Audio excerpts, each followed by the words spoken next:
지난 시간에 사도행전 21장에 있는 말씀을 통하여서 바울이 이제 예루살렘에 막 도착했을 때 예루살렘에 있는 교회 지도자들로부터 오해받고 있는 부분들에 대해서 이야기를 듣죠.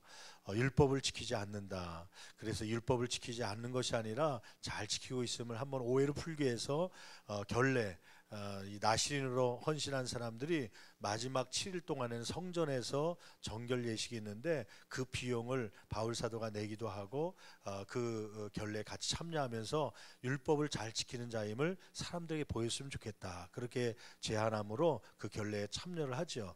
결례가 끝나갈 즈음에 아시아, 성경에는 아시아라고 나오는데 아시아에서 온 것이 아니라 더 구체적으로 하면 에베소죠. 에베소에서 온 유대인들이 찾아오죠. 그리고는 무리들을 충동하여서 바울 사도를 죽이려고 하는 그러한 일들이 오늘 본문 가운데 기록되고 있습니다.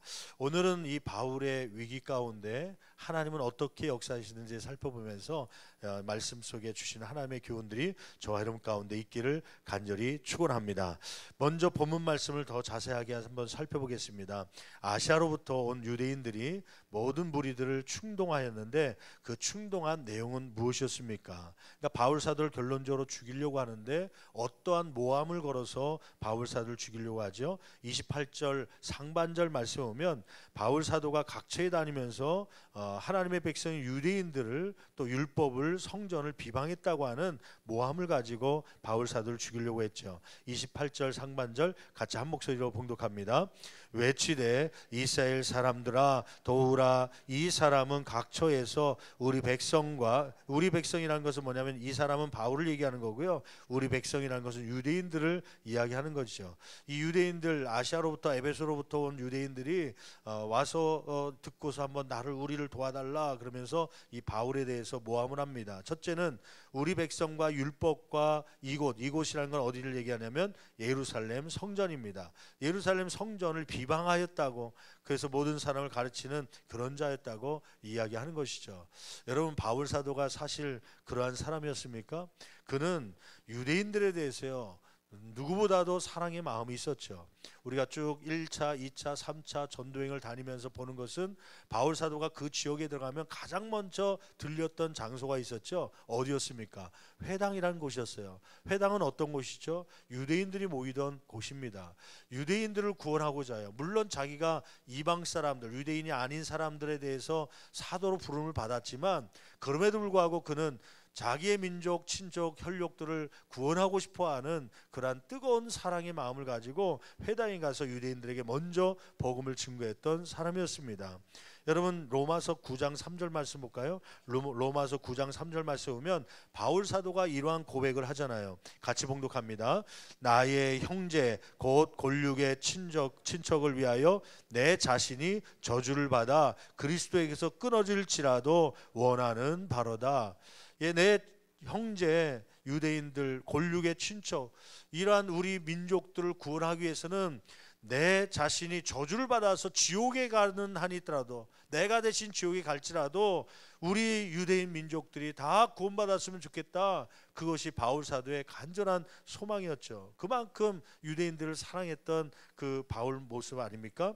그런데 사람들이 모함하는데 이 바울이 유대인들을 비방하고 다닌다, 그런 모함을 한 것이죠. 또 율법과 성전을 비방한다, 그렇게 얘기하죠. 근데 사실은 바울 사도는 성전을, 율법을 소중하게 여겼던, 물론 그것이 구원을 이루게 하는 건 아니지만 예수께로 가게 하는 예수의 그림자요, 또 몽학선생, 초등교사와 같은 일을 한다. 율법을 지켜서 구원받는 것은 아니지만 율법을 통하여서 우리의 죄를 발견케 하고, 율법을 통하여 죄를 발견된 사람들은 이 죄를 씻기 위해서 예수님을 찾아가게 된다. 그래서 율법은 마치 초등교사와 같다. 그 당시에 노예 가운데 학교로 이렇게 손잡고 주인의 자녀들을 인도하는 교사들이 있었거든요. 그것처럼 율법은 우리를 예수 그리스도께 인도한다. 또 성전은 예수님의 그림자다. 그러면서 이 성전과 율법에 대해서 가르쳤거든요. 근데 이 사람들은 사실과 달리 모함을 하는 것이죠. 유대인들과 율법과 성전을 비방하고 그렇게 가르쳤다. 바울이 그렇게 하면서 바울을 죽이려고 합니다. 두 번째 모함의 내용은 무엇이었습니까? 28절 하반절 말씀 보니까 유대인만 들어갈 수 있는 성전에 유대인이 아닌 헬라인을 데려감으로 성전을 더럽혔다고 모함을 하죠. 여러분 28절 하반절 말씀 볼까요? 모든 사람을 가르치는 그 자인데 같이 봉독합니다. 또 잠깐만요. 또라고 하는 것은 더 나아가서 라는 뜻이에요. 이것만 있으면 우리가 죽이지 않을 텐데 더 심각한 문제가 있다 그러면서 얘기하는 거죠. 뭘 고발하는 거죠? 계속 읽어봅니다.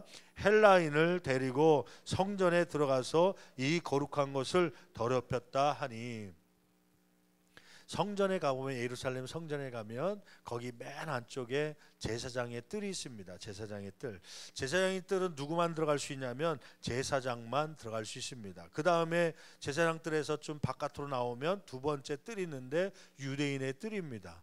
유대인의 뜰은 유대인 남자들이 여기까지 들어올 수 있는 것이에요. 그리고 성전 또 바깥으로 좀 나가다 보면 여인의 뜰이 있습니다. 여인의 뜰은 누가 들어올 수 있냐면 유대인 가운데 여성도들이 거기까지 들어올 수가 있는 것이죠. 그 다음에 이제 세상과 그 밀접한 곳에 성전 처음 들어오면 이방인의 뜰이 있어요.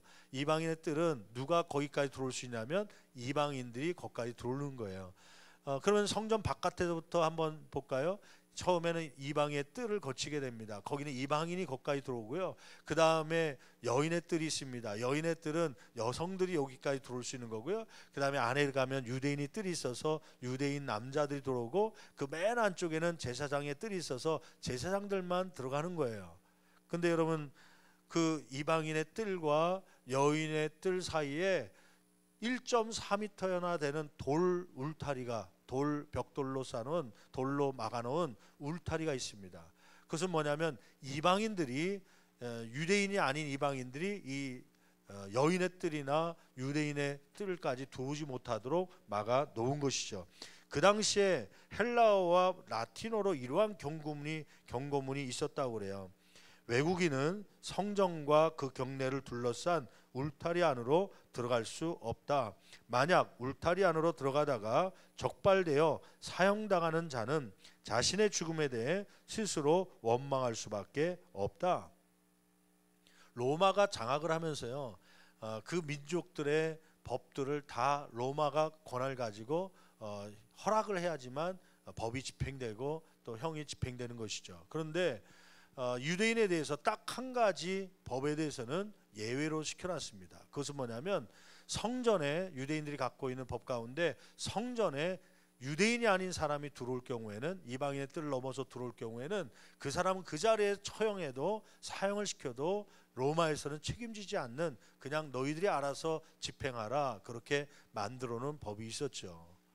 그런데 이 29절 말씀 보니까 어떤 이야기가 있는 거예요? 바울이 드로비모라고 하는 에베소 온 사람인데, 이 사람을 헬라인인데 성전에 데리고 오므로 성전이 더럽혀졌다고 하는 것이에요. 한번 29절 말씀 볼까요? 29절 같이 한 목소리로 봉독합니다.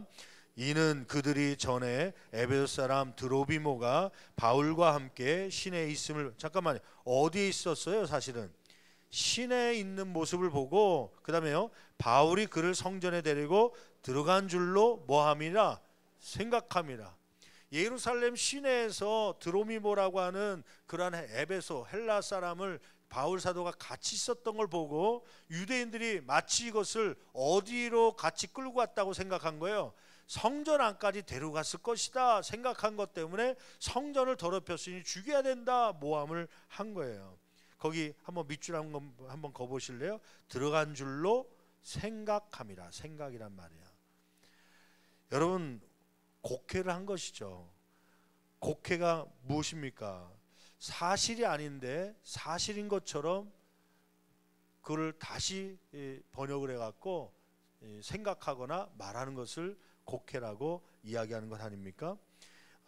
추측과 오해로 인하여서요, 이 바울 사도가 죽음을 맞이할 위기에 처하게 된 것이죠. 여러분, 여기서 우리가 기억해야 될 것이 있습니다. 잘못된 편견이 한 사람을 사형에 처할 죄인으로 만들어 놓는 것이에요. 여러분 목회를 하면서 목회자가 힘들어하는 사람 가운데 하나는 누구냐면 저 세상 가운데 있는 사람은 아니더라고요. 교회 바깥에 있는 분들이 저를 힘들게 하지는 않습니다. 누가 힘들게 하냐면 교회 안에 들어온 또 목회자의 생활을 아는 또 가깝게 생활을 하는 동역하는 그러한 분들 가운데 편견을 갖고 있는 분이요. 곡해를 하는 분. 목회자는 그렇게 말하지 않았고 그렇게 생각하지 않았는데 마치 그런 것처럼 사람들에게 얘기할 때요, 이 목회자의 마음이 무너지는 것이죠. 여러분의 마음도 그러지 않습니까? 여러분들도 나는 그러지 않은데 성도가 혹은 가까이 있는 구역 식구들이 곡해를 하고 편견을 가지고 그것을 해석하면은 그만큼 힘들고 눈물 나고 어느 때는 막 자살하고 싶은 마음까지도 있는 것이죠.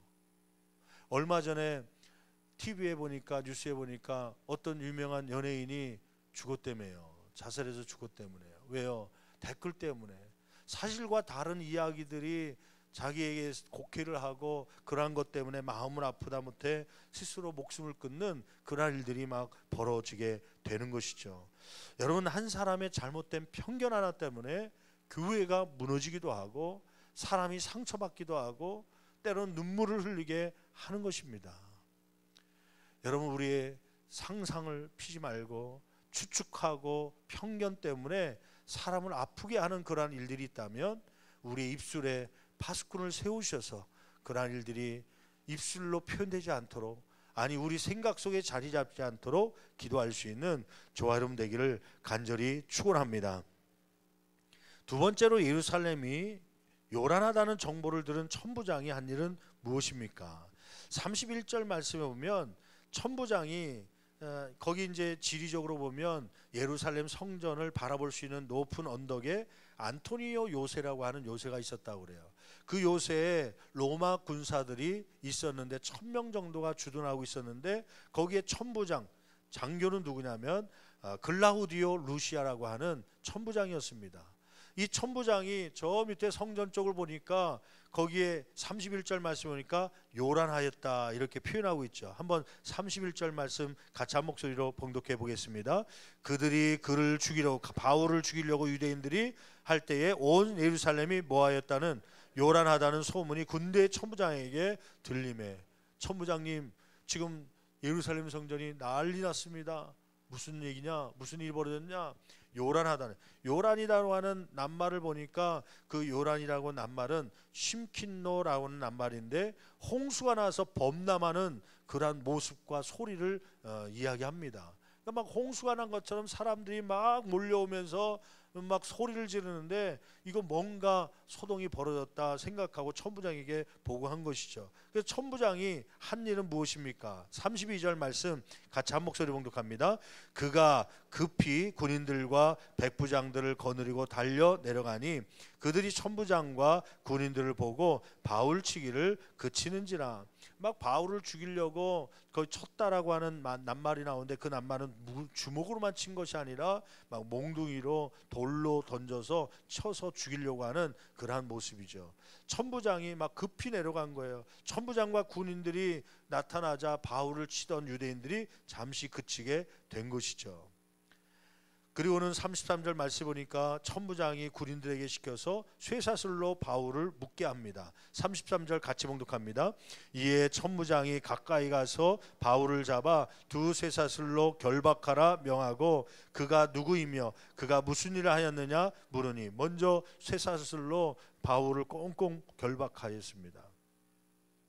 세 번째는 무리들의 말이 막 누가 이 사람, 이 당신들이 때리는 이 사람은 누구고 또 어떤 일을 잘못을 저질렀기 때문에 이렇게 맞아야 되느냐 물었더니 사람들이요 막 큰 소리로 어떤 사람은 이렇게 얘기하고 전 사람은 저렇게 얘기하고 막 소리 지르니까 이게 도대체 이게 조사가 안 되는 거예요. 무슨 말인지 알아들 수가 없고 자초지경이 제대로 정리가 안 되자 천부장이 어떻게 한 거예요? 진상을 알기 위해서 영내로 그 요새 위로 이 바울을 데리고 올라가자 그러고서 군대에다 시키죠. 35절 36절 말씀에 보면 군사들이 이렇게 매를 맞아서 쓰러진 바울을 들쳐매고 그 다음에 이제 그 예루살렘 성전 뒤로 있는 계단을 통하여서 요새로 올라가게 되었다고 하는 그러한 본문의 내용입니다.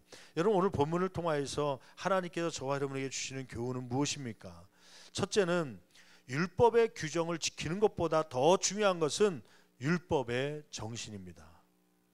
여러분, 아까 바울 사도를 모함하며 죽이려고 했던 그 내용 가운데 하나가 뭐냐면 28절 하반절 말씀 보니까요, 헬라인을 데리고 성전에 들어가서 거룩한 곳을 더럽혔다고 하는 것이에요. 여러분, 이 유대인들은 성전을 처음에 지었던 이유는 뭘까요? 하나님을 예배하기 위해서 성전을 지었습니다. 그리고 거기에 처음에는 유대인들만 들어오게 했죠. 그런 가운데 하나님이 유대인뿐만 아니라 이방인들도 예배하는 삶을 살 수 있도록 하는 게 하나님의 뜻이라는 걸 알고요, 성전 안에 이방인의 뜰을 만들어 놓은 거예요. 왜냐하면 그들도 찬양하고 그들도 구원받게 하기 위해서, 하나님을 알게 하기 위해서 만들어 놓은 것이죠. 그런데 어느 날 이 이방인들이 넘지 말아야 될 울타리를 넘어서 들어왔다는 얘기예요. 그렇게 돼서 그 사람을 뭐 하려고 한 거예요? 죽이려고 한 것이죠. 여러분, 그 성전은 왜 진 거예요? 그 이방의 뜰은 왜 있었던 거예요? 이방인을 살리려고, 이방인을 구원하려고, 이방인을 예배하려고 했는데, 아니 법의 규정을 너무 지키다 보니까요, 오히려 이방을 살리는 것이 아니라 이방인을 뭐 하려고 하는 거예요? 죽이려고 하는 그러한 모습으로 변해 있는 것이죠. 여러분, 이러한 모습을 통해서 저와 여러분이 섬기는 교회에서, 우리 공동체 안에서 혹시 이러한 일들이 있지는 않습니까? 예전에 교회 안에서 싸움이 났던 적이 있었어요. 제가 섬기고 있는 교회 안에서요. 무슨 싸움이냐면, 자신이 좋아하지 않는 사람이 임직을 받는 거예요. 임직의 규정에는 안수집사가 된 지 3년이 지나야만 장로가 될 수 있는 거예요. 근데 안수집사가 된 지 2년하고 10개월 된 거예요. 2개월 부족한 거예요. 2개월 부족하지만 세우자고 하는 팀과 그래도 그 법을 지켜야 되니 세우면 안 된다고 하는 그러한 걸로 갈라지게 된 것이죠. 여러분, 어떻게 해야 되는 거예요? 규정에 묶여 있어서 그것 때문에 싸우다가 결국 그 사람을 상처를 줬어요. 우리 성도들 가운데 종종 헌화식을 하기 위해서 요청하는 분들이 있어요. 이번에도 어떤 분이 요청했다 하는데요, 헌화는 법적으로 우리 헌장례 속에서는, 헌화라는 건 뭐냐면, 우리 성결교단은 유아 세례를 주지 않고 어린아이들을 이제 하나님께 바칩니다. 하나님의 뜻대로 양육하기를 원합니다. 그러한 마음 가지고 부모들이 이제 태어나서 얼마 안 있어서 이제 드리게 되는 것이죠. 근데 대체적으로 젖되기 전까지 아이들을 드리는 것으로 생각하고 1, 2년, 1살이나 2살 아이에 이게 하나님께 헌화식을 하게 되어 있습니다. 그래서 우리가 추수감사절이나 맥주절이나 혹은 부활절을 이용해서 헌화식을 갖지요. 근데 간혹 가다가 예수를 믿다 보니까 이 아이가 내 아이가 아니라 하나님이 주인 되시고 하나님께서 우리 가정에 보내주셨다는 걸 깨닫고 드리고 싶은 마음 가지고 뒤늦게라도, 이 아이가 5살, 7살 됐지만 드리고 싶어서 헌화식을 요청하는 분이 있어요. 드리게 해야 됩니까? 아니면 법대로 해야 됩니까? 법의 정신은 뭐냐면, 이 아이가 내 자식이 아니라 하나님의 재산임을 알고 하나님의 뜻대로 양육하자고 하는 그 헌화식을 갖는 거 아니에요? 그러다 보니까 이제 2살 이하 혹은 몇 개월 이하 규정을 했는데, 규정에 너무 매이다 보니까요, 3살 됐으니까 5살 됐으니까 안 됩니다 하고서 거부할 때가 있어요. 그럼 그분은 하나님께 드리고 싶은데 드리지 못하는 장애물이 되기도 하는 것이죠. 제가 부끄러운 얘기를 한 가지 할게요. 죄송하고 또 하나님께 회개하는 마음 가지고요. 한 번은 목회자들하고 식사를 갔다가, 점심 갔다가 이제 들어오는데, 요 앞에 이제 마당으로 들어오는 좌회전 하려고 그러는데 어떤 트럭, 1톤 트럭 하나가 포장을 치고서 거기를 막고 있더라고요. 근데 사람이 없는 게 아니라 이제 우리 들어오는 출입구를 반 이상 막아놓고 거기서 이제 사람들이 10명 정도가 모여 있더라고요. 차가 들어가야 되는데 차를 비켜줘야 되는데요. 뭐 운전자가 내려가서 거기서 뭘 얘기하는 것 같고, 그래서 가까스로 일단 피해서 차를 좀 치워달라니까 안 치워주니까 할 수 없이 피해서 조심해서 긁히지 않게 들어왔어요. 아니 뭐 하시는데 여기서 차를 비키지 않고 출입구를 막아놓고 이렇게 있습니까? 봤더니 건강보조식품을 파는 트럭에서 이제 판매하고 거기에 또 이렇게 모여있는, 순간적으로 아 저거구나라는 생각하는 게요. 제가 1년 전에 아이들하고 저 대천 쪽에 갔다가요, 무슨 축제한다고 해서 갔는데 거기에 어떤 분이 고추장 줄 테니까 오라는 거예요. 그래서 난 고추장 받으려고 난 갔지요. 그랬더니 곧바로 주는 줄 알았어요.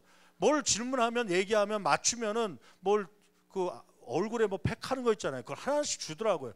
제가 또 목사니까 얼마나 요점 정리를 잘합니까? 듣고서 질문하면 아 이겁니다 저겁니다 막 맞췄더니 아저씨 너무 잘 맞힌다고 막 팩을 몇 개씩이나 주더라고요. 나는 팩이 중요한 게 아니라 고추장 한 통 요만한 거 받으려고 서 있는데 금방 줄 줄 알았더니요 30분 동안을 붙잡고 있더라고요. 30분 동안을.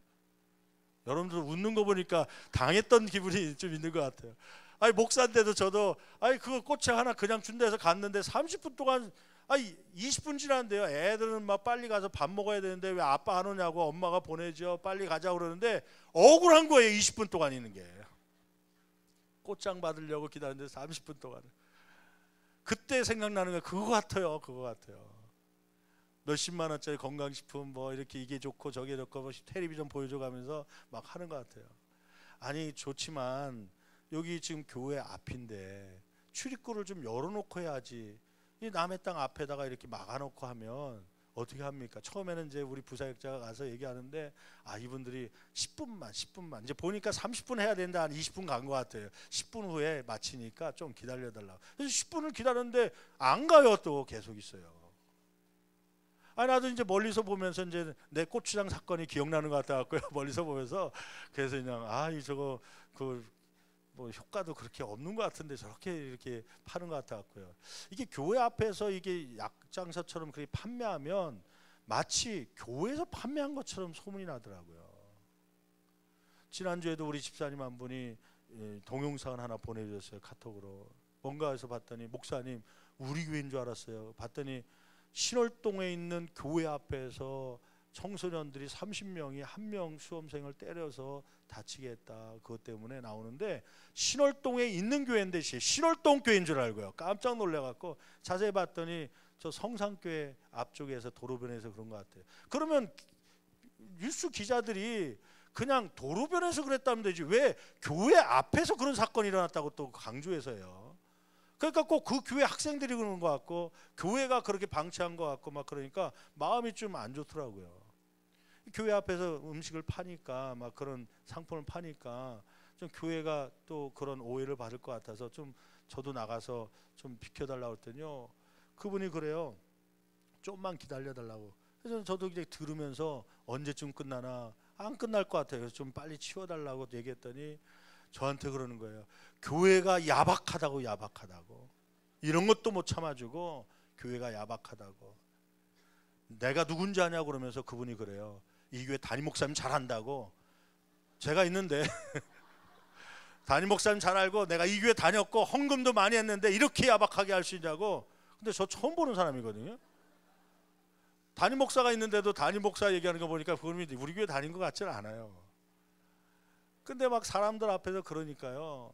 창피하기도 하고 더 이상 얘기했다가는 이거 좀 안 좋겠다 싶어서 하여튼 빨리 좀 움직여 주세요. 그러고서 들어갔는데 움직인다고 차를 부르는 그러더니 공중전화 박스 바로 앞에다 또 세워놓고 또 하더라고요. 여기서 거기 옮기. 근데 들어와서 가만히 생각해 본 거예요. 내가 이거 잘하는 건가? 한편 처음 생각은 뭐냐면 야 예수님이 성전 청소할 때 아유 예수라는 사람 너무 야박하네. 우리도 먹고 살아야 될 거 아니야. 그것 조금 돈 팔았다고 매매했다고 비둘기 좀 판 거 같고 저렇게 할 수 있어? 그런 얘기 들었겠더라고요. 야 예수님이 성전 청소하는 거 쉽지 않았겠구나. 또 한편으로는 내가 이거 너무한 거 아닌가? 교회 이 관리하고 또 교회 소문이 또 좋은 소문이 나야 되는데 그 교회를 보호한다는 생각 때문에 이분들이 좀 가기를 원해서 내쫓듯이 했지만은 혹시 이분들의 마음이 다쳤으면 어떡하지?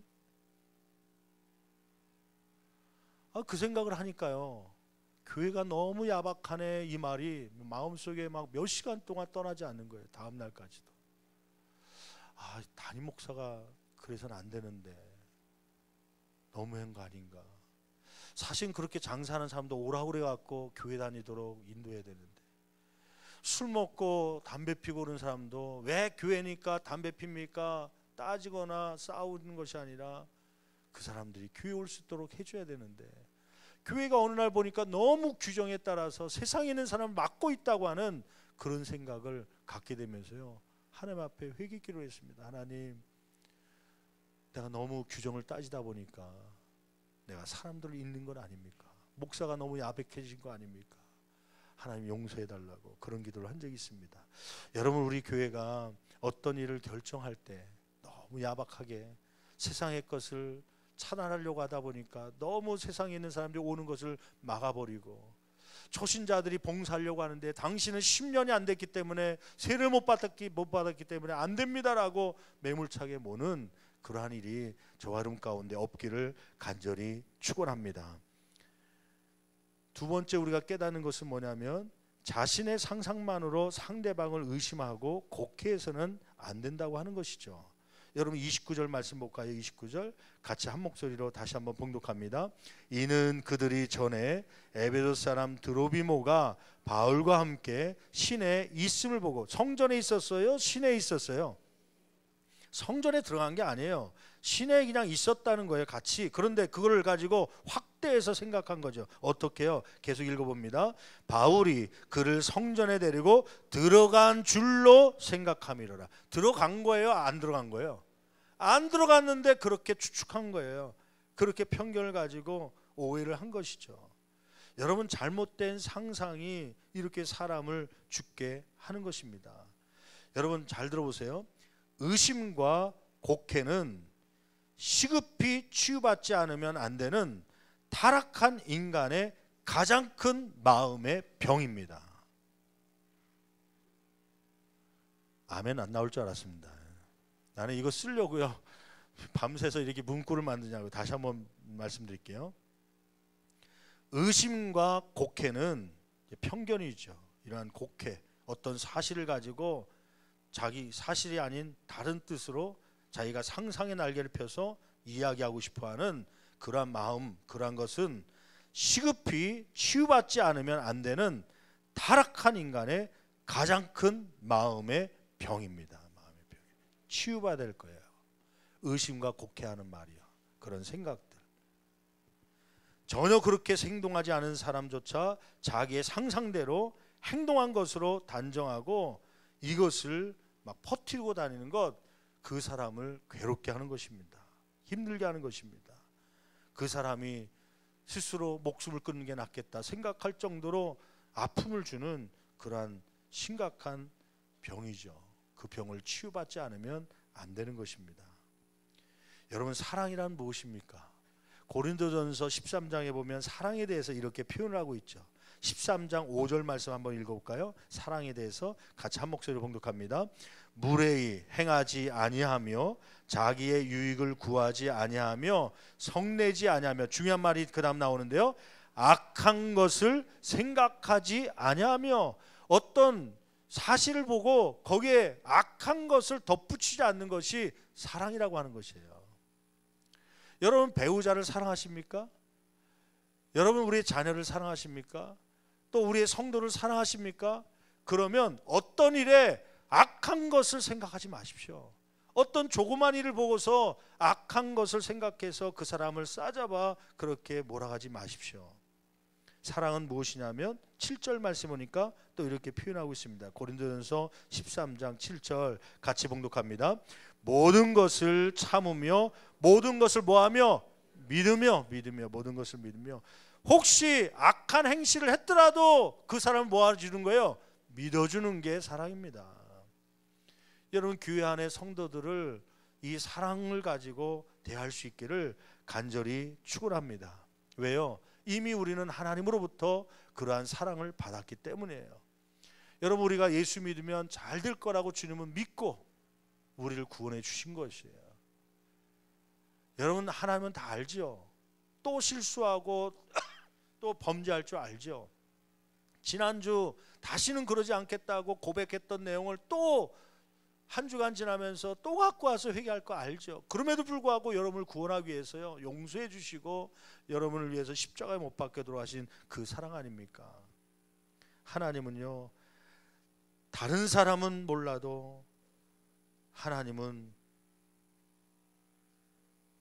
저와 여러분의 진실을 알고 계십니다. 하나님은 우리를 여전히 믿고 싶어하는 그러한 모습으로 우리를 바라보고 있는 거예요. 그 사랑을 이미 받았기 때문에 우리가 구원받았고 또 천국 가는 길로 가고 있는 거 아닙니까? 그런데 이런 사랑을 받은 저와 여러분들이 다른 사람을 믿지 못한다면 말이 되겠습니까? 믿지 못한 거 이상으로 상상의 날개를 펴서 편견을 가지고 사람들에게 이야기하고 마음을 아프게 하고 다치게 한다면 하나님의 사랑을 받은 사람의 올바른 자세가 아니죠. 마지막 세 번째로 오늘 말씀을 통하여서 우리가 교훈받는 것 중에 하나는 하나님은 사명이 있는 성도를 보호하십니다. 아멘입니까? 32절 말씀 볼까요? 32절 말씀 같이 한 목소리로 봉독합니다. 그가 급히, 그는 누굴 얘기하면 천부장이에요. 그가 급히 군인들과 백부장을 거느리고, 거기 급히라는 말 한번 동그라미 쳐보실래요? 급히. 천부장이 군인들과 백부장을 급히 거느리고 달려 내려가니 그들이 천부장과 군인들을 보고 바울치기를, 바울을 때리기를 뭐한지라? 그치는지라. 여러분, 천부장이 바울을 도와주려고 한 거예요? 아니요.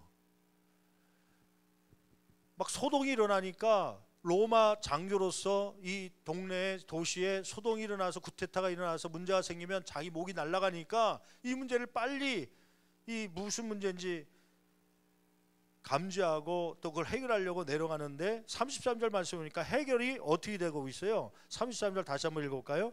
이에 천부장이 가까이 가서 누구를 잡은 거예요? 아니, 모함을 하고 때린 유대인을 잡은 게 아니라 누구를 잡은 거예요? 바울을 잡았어요. 쇠사슬로 결박을 했어요. 그것도 한 개가 아니라 두 개의 쇠사슬로 꽁꽁 묶은 거죠.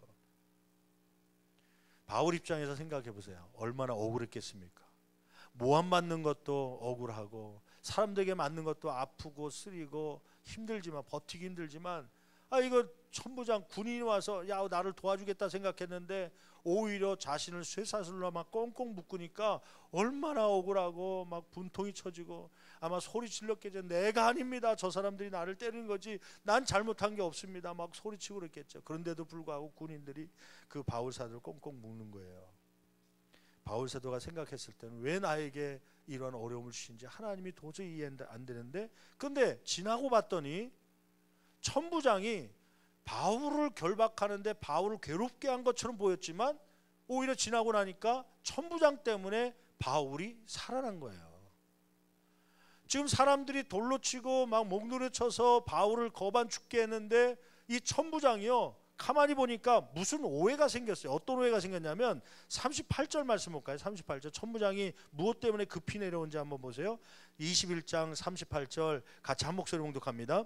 그러면 네가 이전에 소유를 일으켜 자객 4,000명을 거느리고 광야로 가던 애굽인이 아니냐? 이게 무슨 말이냐면 그 전에 이 동네에, 이 예루살렘에 애굽인 지도자가 하나 있었는데 이 로마에 반항을 해갖고 사람들을 소동해갖고요, 막 데모를 하고 소동 쿠데타를 일으켰던, 감람산에 모여 있다는 이야기를 듣고 그 당시에 총독이요 군대를 파견해갖고 감람산에 있는 이 폭도들을 다 잡으려고 갔지요. 그런데 그 애굽인 지도자가 4,000명 자객이라는 것은 뭐냐면 칼을 갖고 다닌 사람이에요.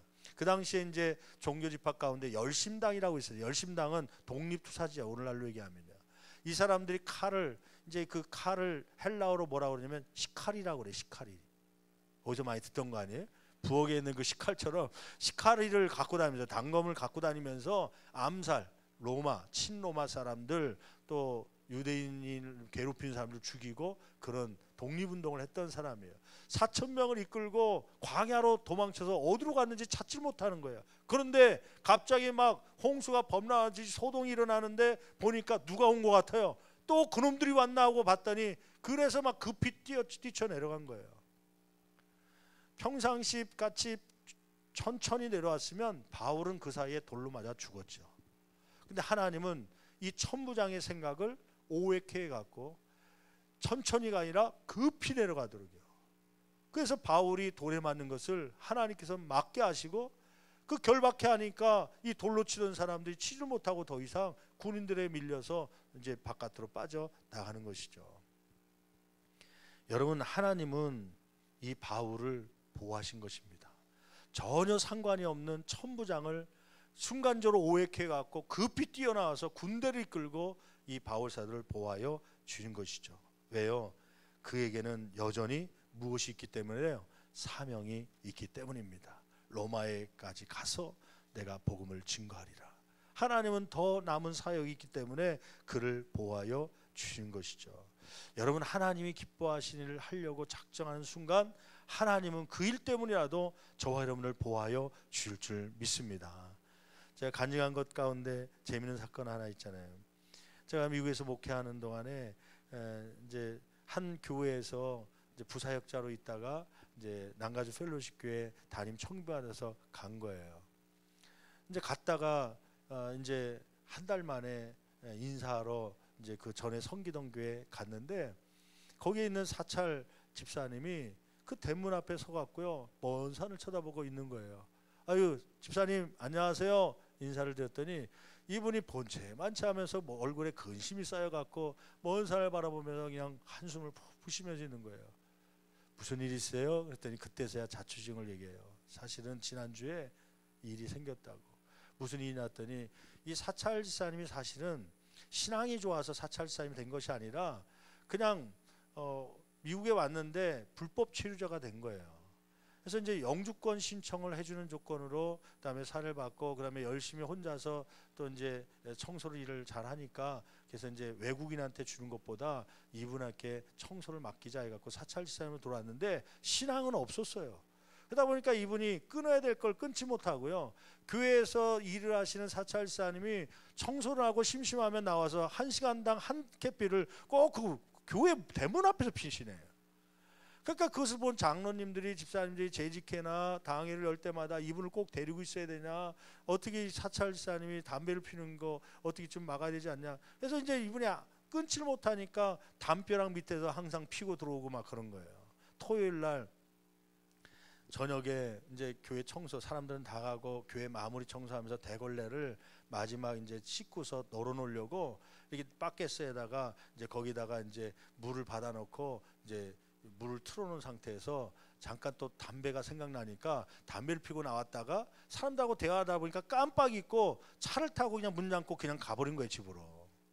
그러니까 물이 양동이에 물을 막 찰찰 나오는 수도꼭지를 잠그고 안 갔으니까 다음날 아침에 일부 예배 드리려고 성가대가 왔는데 문을 열고 따고 들어왔는데요, 온 교회가요 본당까지 마룻바닥이고 막 카페트가 깔렸는데 처벅처벅 해갖고요 물이 다 발목까지 찬 거예요. 물이 그냥 거의 수도꼭지에서 흘러서 막 그 넘쳐난 거예요. 밤새도록 돌아간 거죠. 그래갖고 그날 예배가 식당으로 이동해갖고 본당에서 못 드리고 그 물이 막 다 젖어 있어갖고 그래서 그날 역사상 처음으로 막 주일날 본당에서 예배 못 드리고 그렇게. 그러니 교회에서 난리 났죠. 당회가 열렸습니다. 재직회가 열렸습니다. 이분 도저히 안 되겠다. 잘라야겠다. 이분이 근심하고 먼 산을 쳐다본 거예요. 미국에 있으려면 신분이 해결돼야 되는데 이거 영주권도 신청해야 되는데 이거 잘리면 이제 어디로 가나 그것 때문에 막 근심해 먼 산을 쳐다보고 있는 거예요. 목사님 기도해 주세요. 이런 사건이 벌어졌습니다. 목사님 저 이제는 담배 안 필 거예요. 이제 그것 때문에 이제 그러니까 담배 안 피고요. 이제 하나님께서 나를 살려주시면 이 미국에 있게 하시면 예수 열심히 믿고 봉사하고 하여튼 그렇게 신앙생활 열심히 할 건데 목사님 기도해 주세요. 그래서 손 붙잡고 기도했습니다. 하나님 이렇게 하나님 앞에 기쁜 마음을 가지고 헌신하고 잘못된 걸 끊고 이제는 기쁜 생활을 하려고 합니다. 합력하여 주님께서 선을 이루어 주셔서 선하게 인도하여 주시옵소서. 그렇게 간절히 기도하고 이제 볼일 보고 집으로 갔죠. 그러고 나서 이제 한두 달 있다가 그 교회에 또 방문할 일이 있어서 방문했는데요. 들어가는데 갑자기 어디서 목사님 할렐루야 그러면서 누가 인사를 하더라고요. 누군가 봤더니 그 집사님이에요. 사찰사님. 아니 집사님 그 문제 어떻게 됐나요? 물어봤더니 목사님 저 표창받게 생겼어요 그러더라고요. 그래서 무슨 얘기인가 했더니 이제 그때 이제 물이 막 철철 흘러갔고 막 이제 그거를 이제 다 가르려면 뭐 1억 가까이 드는데 이거 비용을 어디서 마련하냐 막 난리 났는데 이제 한 분이 보험회사에 연관된 분이 이제 제안을 했다는 거예요. 목사님 교회 화재보험이 있습니까? 그랬더니 화재보험 당연히 들어있다고. 그럼 화재보험에서 불만 나면 되는 게 아니라 이런 것도 대비해서 들었는데 이런 손상이 되면 거기서 보상해 줄 줄 모릅니다 해갖고 그 접수를 했는데 그 보험회사에서 다 가는데 그 예전에 사실은 한 3년 전부터 이게 15년 됐기 때문에 마룻바닥을 한번 교체해야 된다. 근데 비용을 보니까 1억 정도 드는데 이거 돈이 없으니까 못 교체한다. 그러고서 3년 동안 끌고 왔는데 그 보험회사에서 물어보니까 사실 자기네가 하려면 1억인데 더 새 걸로 해갖고 1억 5천에 보상비가 나왔다는 거예요. 그래갖고 1억 5천에 화재보험에서 나와갖고 그 마룻바닥을 새 걸로 바꾸고요. 이 돈이 남아갖고 사무실하고 곳곳마다 카페들을 새로 깔아갖고 아주 새 건물이 되겠어요. 그래서 사람들이 그 다음에 생각이 달라져서 이 집사님 사찰사님을 내쫓아야 될 게 아니라 표창을 줘야 된다. 표창을. 그래갖고 이분이 어깨가 으쓱거려갖고요. 목사님 제가 교회를 살렸습니다. 그러면서 그러고 있더라고요. 여러분 하나님 앞에 올바른 결정을 하고 선택을 하고 나 이렇게 살기를 원합니다. 하나님 기뻐하시는 선택하면요. 하나님은 사명 있는 자에게 하나님을 기쁘시게 하려는 자에게 어떻게 해서든 천부장을 통해서 아니 천부장이 바울을 어떻게 도와줄 수 있습니까? 근데 괜히 괜한 오해를 가지고 저거 혹시 쿠데타 일어난 거 아닌가 하고서 막 군대를 끌고 급히 내려갔더니 바울이 맞아 죽을 순간에 하나님께서 생명을 보호하게 하신 것이죠. 내가 생각하지 못한 일들로 하나님 우리를 보호하시고 인도하시는 줄 믿습니다. 누구에게요? 하나님이 기뻐하시는 일을 하려고 하는 사람, 남은 생애를 주를 위하여 헌신하려고 하는 사람에게 하나님께서 도와주시고 보호하시고 인도하심을 믿고 끝까지 승리하며 이러한 간증거리가 저 이름 가운데 많이 있기를 간절히 축원합니다.